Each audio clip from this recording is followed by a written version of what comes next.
Is it recording or live stream? It's a live stream and then it will be recorded. And so, hi, my name's Mark. And one of the things I do is down in Eugene, I spend half my time in Eugene. And part of the things that we do there is I do a thing called Eugene Tech. And we do stuff like stream whatever random things are happening that are remotely tech related. And so we have a live stream going now. Cool. But you know, like my friend Aaron pointed out, like famous in Eugene doesn't mean famous. It's just like, you know, there'll be like one or two people that tune in to the live stream. Yeah. But like over the course of things, sometimes you get like 1,000 views or something like that. So it's mostly just for fun. Today, so this is me. If you care, you can find me, Mark Davis from Eugene. Pretty easy to find by Googling. And then I have a consulting company in Eugene called Dark Matter, and we're a bunch of old people, and so we're .NET consultants, and so we've been doing C# since like 2003, something like that. So that's me. That's what I do. And then the demo today is all about Blazor. And so Blazor is a WebAssembly in C#. And so if you're not familiar with WebAssembly, WebAssembly is compiled code for the web. Right now, the only code that you can run on the web pretty much without a plugin is JavaScript. So it's the lingua franca of the web.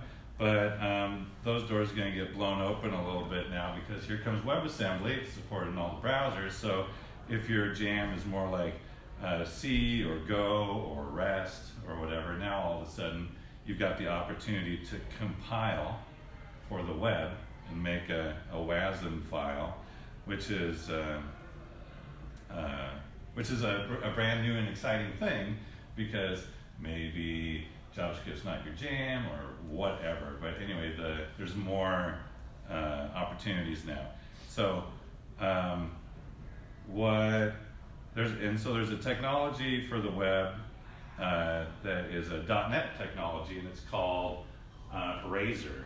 And basically what Blazor is, it's a way to make components. And so it's a lot like React or Vue or any of the modern SPA frameworks where you build things into components and then composite those components into your app. And so what they did with Blazor is they took basically the Blazor template engine and they built it for WebAssembly. So you can take all of your descriptive HTML looking Blazor templates and on the with data binding or whatever you want to do in there, and then on the client side in WebAssembly it will run those templates and spit into the DOM. And so now what would be traditionally a server-side Blazor component thing with everything rendering on the server and passing down the HTML to the client, now we can kind of package a lot more of it up, send the whole thing down. Or actually there's two different ways to play. One way is there's a server hosted version of it, and then the other way is kind of like the client only. And so in one way, you compile your project, you compile the entire project, and then you send it down the pipe as this giant thing. And what's kind of fun about that is you don't actually need a web server that's running any code. You can host it in a CDN, or you can host it in like an AWS bucket or something like that. And then and then everything's running on the client. So it's kind of like, if you remember Flash, and Flash used to be a thing, and then you get this loading screen, and it'd say like stuff's happening, and then the whole thing would happen. It's that experience all over again, right? Because it is .NET, so you're gonna get like here comes the mono runtime, right? Here comes a bunch of stuff, and we'll see that in a second. I'll take a look at the networking that happens when that happens. So, but basically, you don't have to worry about you don't have to worry about a web server doing pretty much anything except for like API calls. So if you're talking to somebody's API, could be yours, could be anybody else's, but it's all code on the client, so that makes for a pretty fat client, not super appropriate for all circumstances. So there's another way to do it, and this one will use it's a .NET website somewhere, and that doesn't mean Windows anymore, and so you can host that in Docker, you can run on Linux, Nginx, whatever you want to do. And then they do this funky thing where basically they send down a piece of JavaScript that establishes a signaler connection to the server, and then what they do is like all the code's still running on the server, but when it renders, what it does is it renders a binary diff of what's going on in the client DOM and what the new component you asked for does. And so basically what they're doing is they're using signaler circuits, which are like what is the technology there? It's sockets. It's sockets. It does a couple of different interesting things, and that's why it's wrapped up in signaler, because depending on the capabilities of the client and the network strength and stuff, it will do the best job it can to maintain that circuit. But it's not HTTPS, and it's not gRPC. It's sockets. And so it's kind of a super funky way to look at that, to look at delivering the web, and we can look at both of those if you like. Now's a good. I'm going to jump right into a demo, but before I do, I just want to let you know the server edition of this is available now. It's about 2 weeks old, ready for production. The fat client version of it, or the WASM only style, it's going to be coming probably in the spring of next year. So this is actually okay for production, and we can talk about when you would want to use that, and then this will be coming later. But don't use that right now. There's too many issues with it. So any questions before I get into demo time? Cool. Well, I'm just going to go to, I'm sitting here at the command prompt. Can you guys see this okay? And so if I want to create a new service or a new WASM app, I say .NET new Blazor WASM, and then I give it a name. And what it'll do is I'll go build this thing out.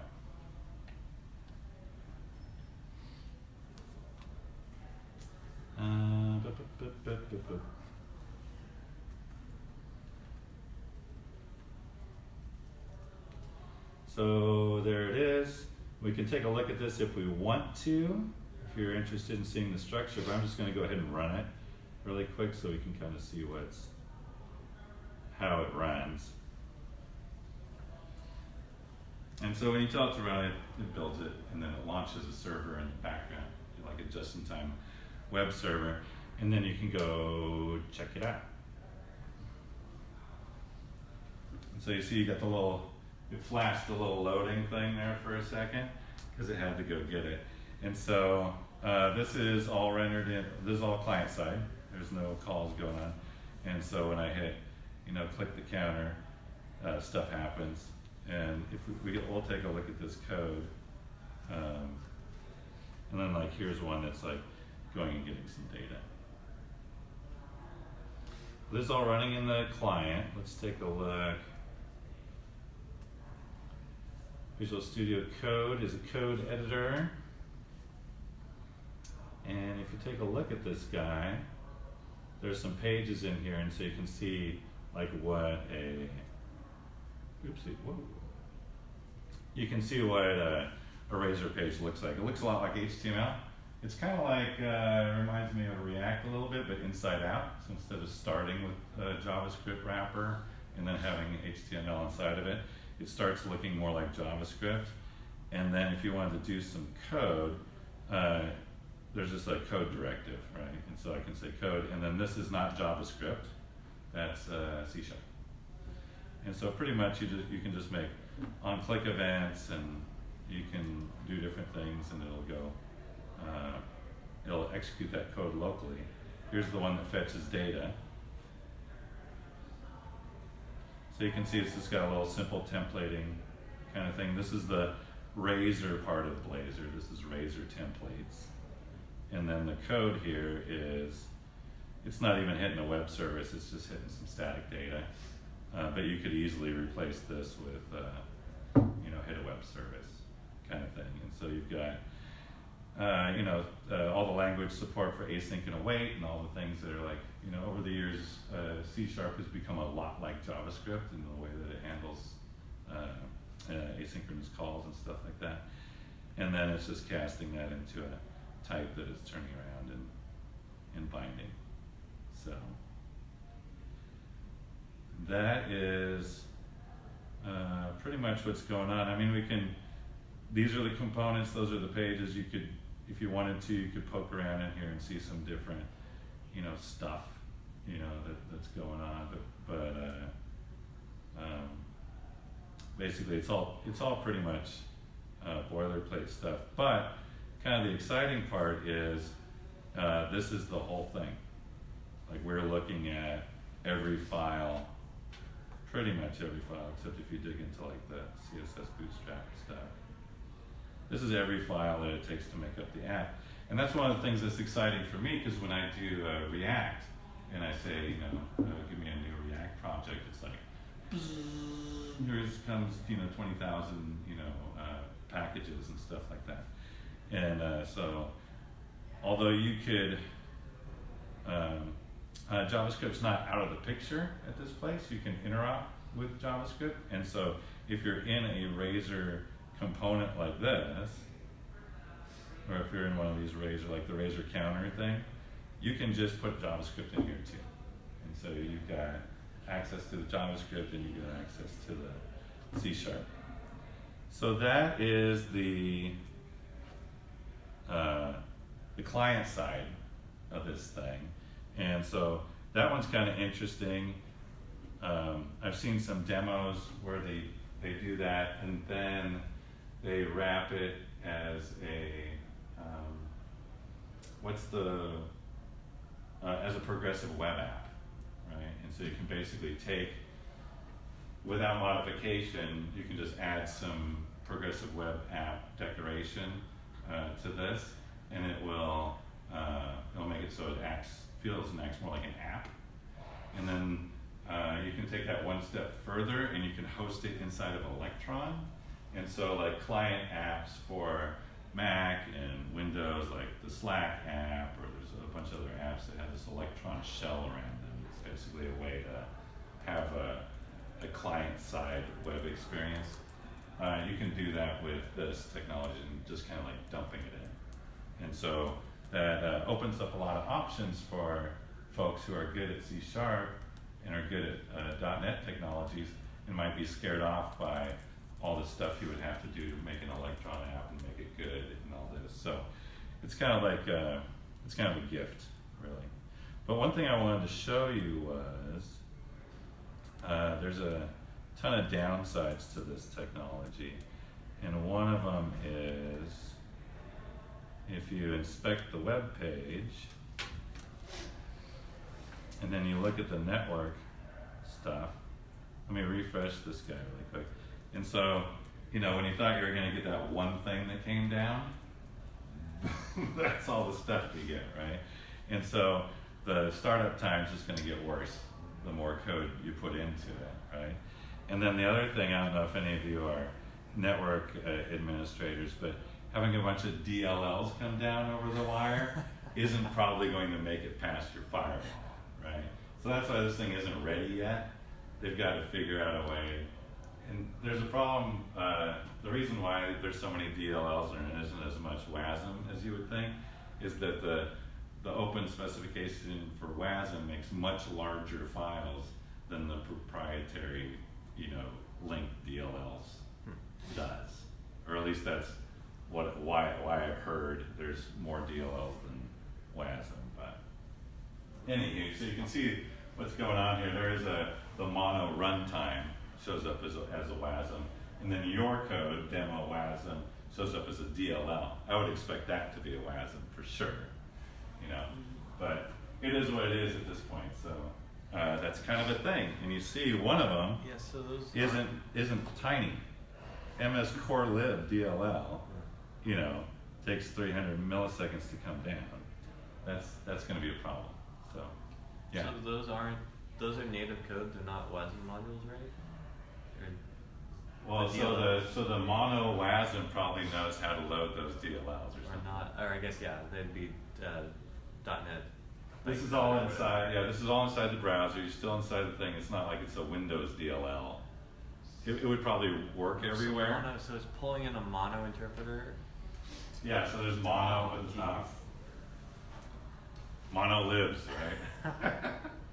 So yeah, this is not for prime time, right? Like this thing is pretty experimental at this point, and there would just be, I would have a hard time, you know, justifying this to a client, saying you should do this, unless they're in a really specific kind of sandbox sort of thing. It's like they know that they have 200 users and they're all on this internal network or something.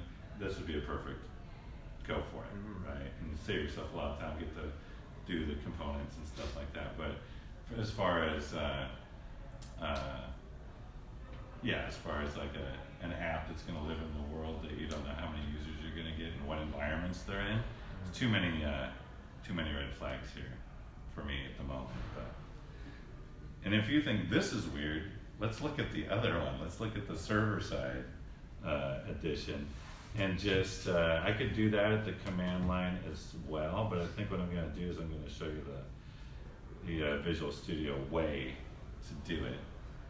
I like to show the command line stuff because people are more into code editors and command line stuff right now.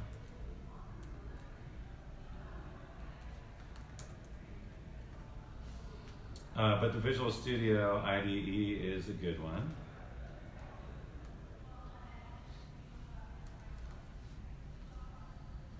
We'll call it demo server. And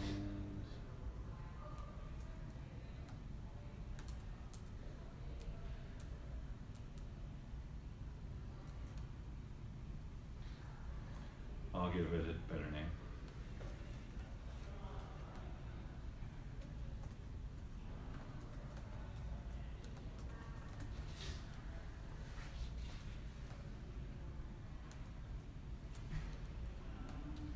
And we'll create this thing.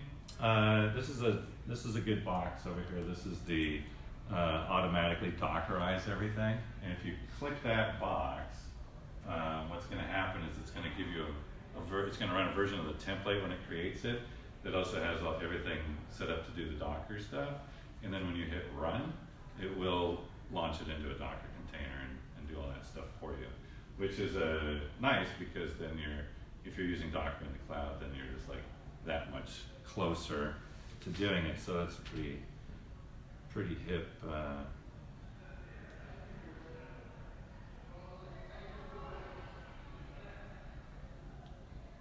Razor pages. Where's the Blazor thing? Did I get on the wrong track here? Hold on. Blazor. Oh, yeah, I was totally wrong.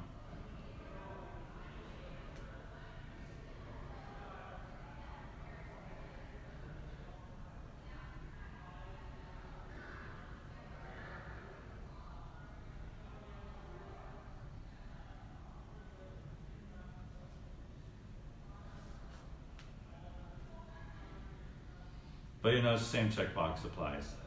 And so, and you see how I've got two different styles loaded here? This is the one that we did. This is the template that we ran from the command line. So same. Basically everything you can do in the IDE, you can do at the command line as well. So wherever you like to live.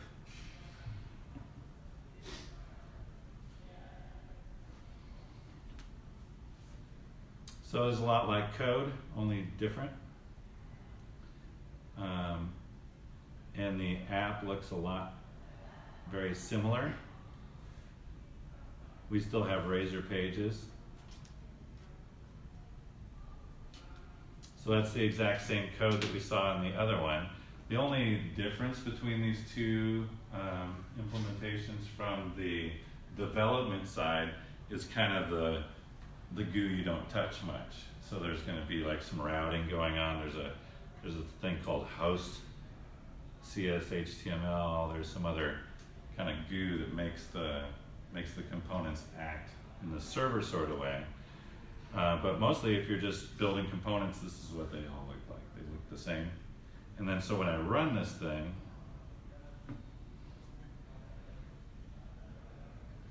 we're not going to get that initial loading thing that shows up because we're not sending everything down.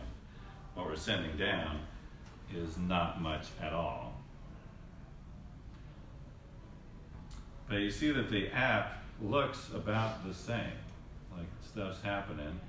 So this click me is happening, fetch data is happening, but when we look at the inspector and we look at the network, let's go ahead and reload this guy. I'm going to go back to the main app. So there you go. Basically it's just like CSS and stuff that's coming down, but you'll see there is a thing called, where is it? Is it this thing? Yeah, this is like the thing that's making the socket connection, right? And so when we do something like go over here and fetch our data, that data is on the server, the components being rendered on the server, and whatever that table ends up being, it's being sent back down over a signaler connection using sockets as a little binary piece of DOM diff. And then when it gets there, they'll merge the DOM. And so there's no HTTP going on, there's no standard web stuff going on. It's very different. But it's the server and the client working in conjunction with each other. If we go and we look at something simple like the counter, and we do click me's, you'll notice that there's nothing new coming down over in the network display. It's because that signaler circuit is persistent, right? And so it's created this socket tunnel or signaler circuit, and it's just passing data back and forth. And so this is probably the least efficient way to do a click me in the world, right? Because you do a click on the client that's going to add 1 to a counter, but what happens is it clicks on the client, which goes across the event. The entire event goes across the signaler connection. It hits some code on the server side that increments the counter by 1, right? And then it sends the answer back, which is basically the difference of the DOM, right? So you can see there's a little bit of madness going on. The other thing that is dangerous about shipping something like this is for every signaler persistent connection that you've got going on, so that's for every active browser that's talking to the server, you need about 200K of RAM. So for 5,000, for 5,000 connections, just for the signaler stuff, you need 6 megs of RAM or something like that. So you can see if you're going to make an app that you want to be wildly, it's very popular, this is probably not the best technology choice for you, right? But again, if you know that you've got your 300-person national sales team out there using the whatever point of sale app or something like that, this might be just fine. So it's kind of like pick your technology, and I'm personally excited about this one because it's a single page app framework. It's got components. It's got all the stuff that I like from React and Vue and stuff like that. but it's a lot less code, and it's kind of like, I don't know, it just feels like less stuff to go wrong, maybe. I don't know, but that's about all I had for my demo. I know that this was an hour-long blog. Do you want to talk about any of this stuff? Do you just think it's weird? Do you think it's a good idea or a bad idea? Here, I'm going to stop the stream so we don't have people's voices on it.